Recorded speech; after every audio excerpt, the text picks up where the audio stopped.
Tiga. Assalamualaikum warahmatullahi wabarakatuh dan selamat petang. Nama saya Muhammad Haziq Imran bin Muhammad Khairuddin. Kami dari kumpulan 6. So, kumpulan kami memilih pencemaran air sebagai tajuk utama kami. So, next slide. Sebelum tu saya akan perkenalkan ahli-ahli kumpulan kami iaitu Nur Atirah Ashikin binti Khairul Nizam, Nur Ain binti Abdul Sahar, Fatin Hazirah binti Khairul Anwar, Muhammad Haziq Imran itu saya, dan akhir sekali Muhammad Fikri bin Muhammad Rizal. Next slide. So saya akan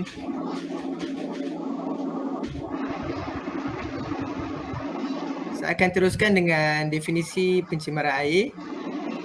So, pencemaran air ialah perubahan kepada sifat-sifat fizikal, haba, kimia atau biologi air sehingga menjejaskan apa-apa kegunaan berfaedah dan akan menyebabkan suatu keadaan yang berbahaya kepada kesihatan dan keselamatan awam atau kepada kehidupan dan tumbuhan. Punca-punca pencemaran air dan pencemaran sungai dan laut amnya terdiri pada punca tetap seperti pelepasan dari kawasan perindustrian dan dari logik pengolehan kumbahan serta punca tidak tetap seperti air larian dari guna tanah, pertanian, kediaman, perdagangan, perniagaan, industri dan sebagainya. So saya akan serahkan slide yang seterusnya kepada Atirah Ashikin. So punca yang lain boleh jadikan pembuangan sisa organik dari kilang, seterusnya pelupusan sisa industri ke dalam tanah, pembuangan sampah sarat dan sisa kumbahan dan kegiatan pembalakan, perlombongan petroleum dan gas asli. Akhir sekali penggunaan bahan peledak untuk menangkap ikan di laut. Kesan dia boleh menyebabkan mencemarkan air dan mengancam hidup akuatik, mencemarkan sungai, menjejaskan air bawah tanah, mencemarkan sungai dengan kelodak dan lumpur, tumpahan minyak dan mencemarkan air laut.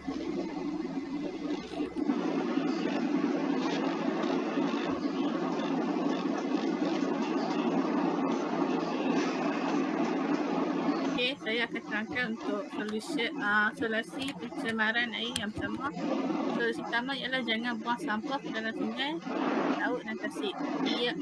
Kita juga boleh membersihkan sampah yang ada di pantai dan laut untuk mengelakkan daripada sampah bertimbun yang boleh menyebabkan kawasan tersebut menjadi kawasan keluaran sungai. Kita juga boleh pihak berkuasa boleh mengambil tindakan pada mereka yang melanggar peraturan yang ditetapkan oleh pihak berkuasa dengan berat. Antara penguasaan yang undang-undang yang boleh digunakan dalam mengambil tindakan tersebut ialah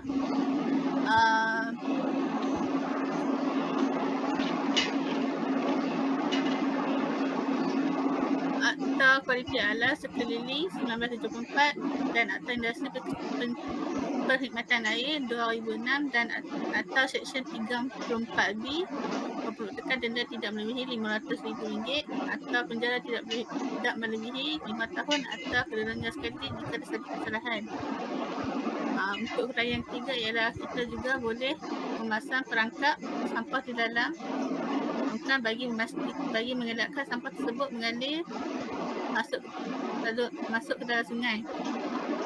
Jika tidak memasang perangkap sampah di dalam longkang, maka sampah yang dibuang oleh orang awam tersebut akan terhimpun di dalam longkang dan akan menyebabkan saluran air di dalam longkang tersumbat dan bertakung. Ia juga boleh menyebabkan banjir jika air di dalam longkang tersebut tersekat oleh sampah. Seterusnya saya akan serahkan kepada Aisyah. Saya akan terangkan solusi yang kedua. Solusi kedua ialah melakukan proses rawatan loji kumbahan. Seperti proses rawatan loji kumbahan akan melalui beberapa proses pembuangan bahan kimia untuk mengurangkan jumlah sisa toksik.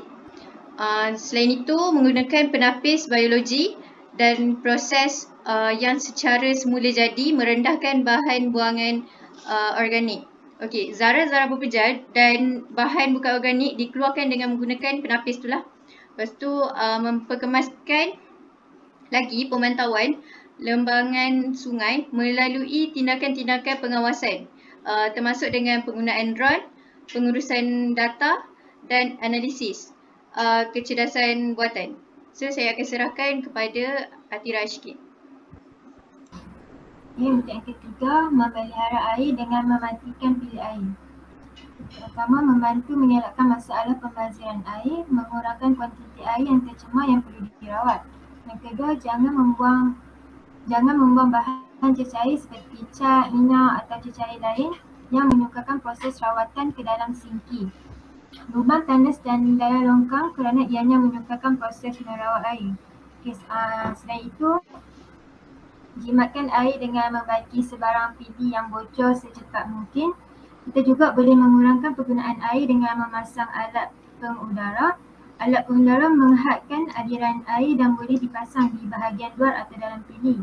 Yang akhir sekali, memasang kepala pancur yang cekak air.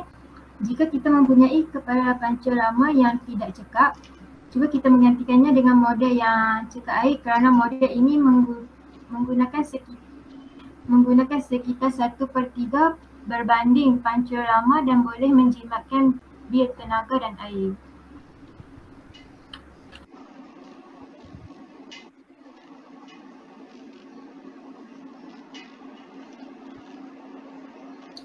Okey, solusi pencemaran air yang keempat adalah memupuk penggunaan pertanian hijau. First sekali, pertimbangkan untuk menanam pokok dan tanaman lain yang berdekatan dengan air yang akan mencegah bahan kimia dihanyutkan ketika hujan. Kedua, mengelakkan penggunaan racun perosak yang mengandungi bahan kimia yang berbahaya.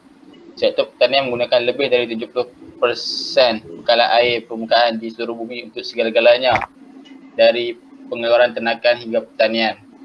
Malangnya, pertanian adalah penyebab utama pencemaran air. Setiap kali hujan, racun perosak dan baja dibasuh dengan air ribut yang membawa virus dan bakteria ke saluran air. Namun, mungkin pertanian lebih mesra dengan alam sekitar.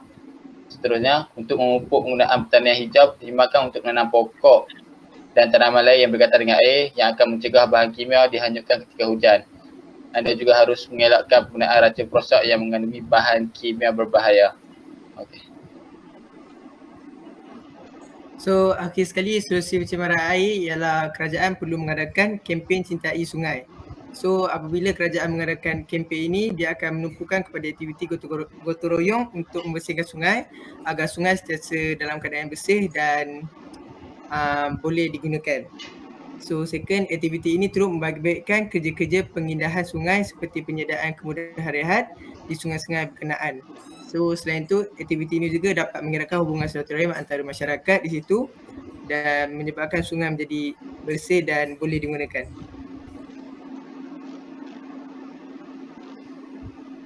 Okey, ini contoh solusi pencemaran air yang kita boleh lakukan yang untuk mengelakkan pencemaran air yang terjadi. Okay, ini contoh video pencemaran air yang solusi yang kita boleh buat.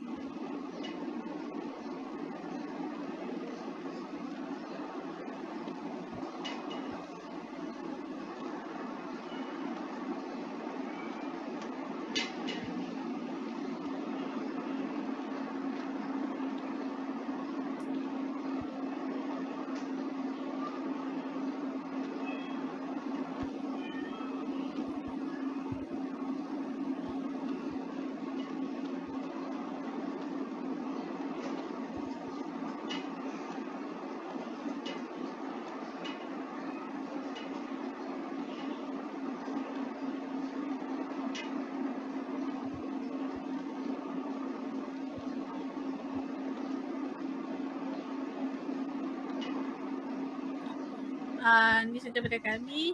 Terima kasih.